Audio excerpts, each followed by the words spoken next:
Well, you know, I'm the fifth, maybe sixth lead. Yeah. It's like, you know, even the CGI wolf comes.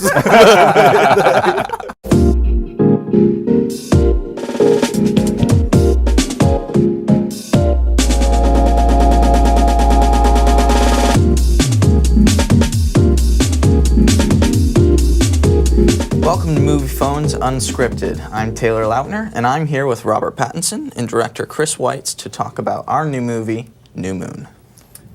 We're going to ask each other some of your questions as well as some of our own. I'll start with the first question. Taylor, this is for you. Would you rather be imprinted on by a werewolf or be a vampire but never find true love? That's obvious. Yeah. Yeah, I'd rather be that's an imprinted easy on by a werewolf. Yeah, you never find true love. That would be terribly sad. That would be terribly sad, so I think I would definitely have to go with the first choice, Chris. So would I. Okay, fair enough. I'm glad we're getting to the bottom of this stuff. All right, Robert, this question's for you. New Moon looks more action-packed than Twilight. Were there any injuries on set? I think I was injured.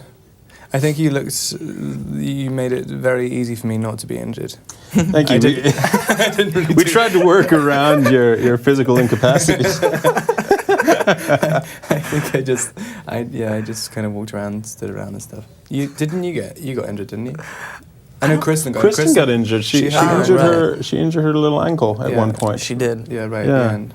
My pride was injured several times when like just nobody gave a crap about me. They just wanted to meet you guys. It's not true.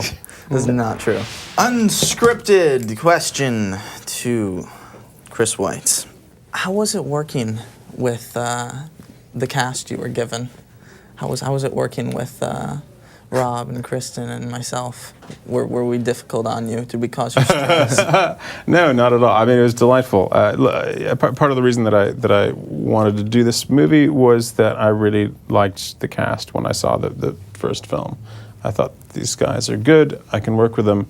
And you know, it's really funny because there's this misapprehension, I think, or maybe just other directors act differently, that like, when you're working with actors, it's like me sort of before each take saying, okay, in this one, I want you to do it precisely this way, and you're feeling that, and then you turn and you look there at that moment, you pick this up. Whereas really, like, my job is to kind of let you guys sort of do your thing, because you know your parts.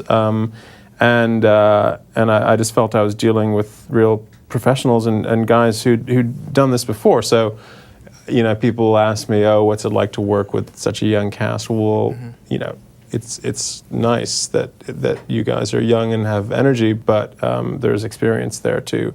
And you're all nice guys, and were very welcoming to me, because I was the new kid on the block. I was the NKOTB. No, it was brilliant, actually. It was good fun. Awesome.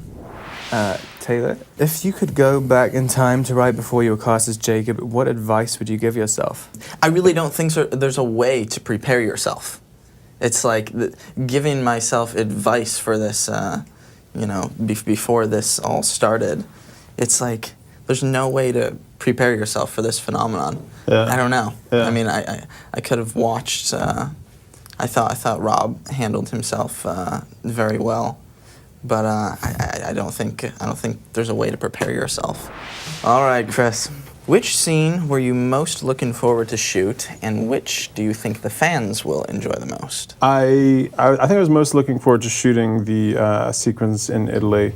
No disrespect, I know you weren't there, but it's because, you know, we're going to get to go to Italy. It's the most beautiful country in the world, I think. You know, my wife and I were married there. Oh. We're in this beautiful hilltop town. And I just knew it was going to be big and grand and gorgeous if we could get it right. And at the same time, that was also sort of nerve-wracking, because you've got 1,000 extras and you've got to make it all seem like it's happening at noon. And the eyes of all Twilight fans from continental Europe were on us, because everybody knew it was going to be in Montepulciano. Yeah. And that may be the scene that fans enjoyed the most. If it's not, I don't know, there's a lot of great stuff. There's some lovely stuff with you and Kristen. Some really kind of intimate, very touching, melancholy scenes. And there's the last scene of the movie, which has all three of you guys, which I think will be probably it's all been structured, the whole movie, to lead up to this final showdown. That's a pretty emotional scene too. Yeah, that's pretty groovy. So I think that may be the one that people end up enjoying the most. What are the best and worst parts about Edward? I think he's pretty loyal. I guess loyalty is one of his virtues. Absolutely. And the worst, I guess the negative side of loyalty, where he's too possessive. I mean, yeah. I mean, his negative sides aren't really that prominent, I don't think. What would you say they were? Just I'm going to have to answer this in later questions. That's pretty good. And also the fact that he's so loyal that he does occasionally unwise things, like when he leaves in the beginning of the movie. Right. I mean, that's pretty stupid. I think I'm going to be killed for that now. Were you nervous about taking on, the having to hold the whole movie, this second one? Because I didn't hold it at all. It's nothing to do with me. No, not my responsibility. Yeah, I wouldn't say I had to hold the whole movie, though. I mean, I definitely think the whole thing is a team effort, and yeah, it's scary to think that it's my job to bring alive that Bella-Jacob relationship when you're gone. But yeah, I mean, it was a lot easier. It was easy with Kristen. It was easy to bring that relationship alive, and with the help of Chris.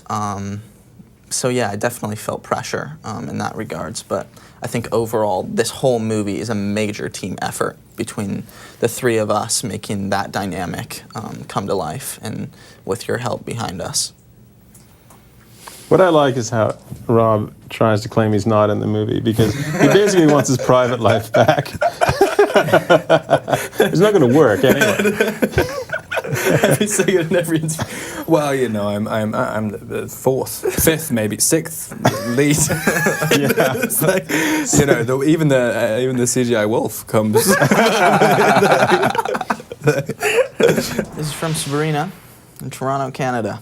Robert, if you could pick the brain of one... Oh, wow. If you could pick the brain of one fictional character, who would you choose and why? I want to think of an answer which makes me sound cool. Oh, actually, no. Flounder from The Little Mermaid. Wow. I think that answer was actually very cool. And why? Why Flounder? Yeah. It must be difficult to be a talking fish. Yeah. With both eyes on one side of your head. Oh, actually, no, the crab. The crab would be... Or is it a lobster? I can't remember. There's a crab. I know. The crab is called Sebastian. Yeah. It's Sebastian the singer. Sebastian. It's a great singer. It's like, how did you... That was so stupid. Oh, Sebastian. No, it's because Taylor and my kid have a groovy friendship. His kid's name is Sebastian. I'm not... Yeah. Oh, singing crab. Yeah, exactly. Thank you, Robert. Thank you, Taylor.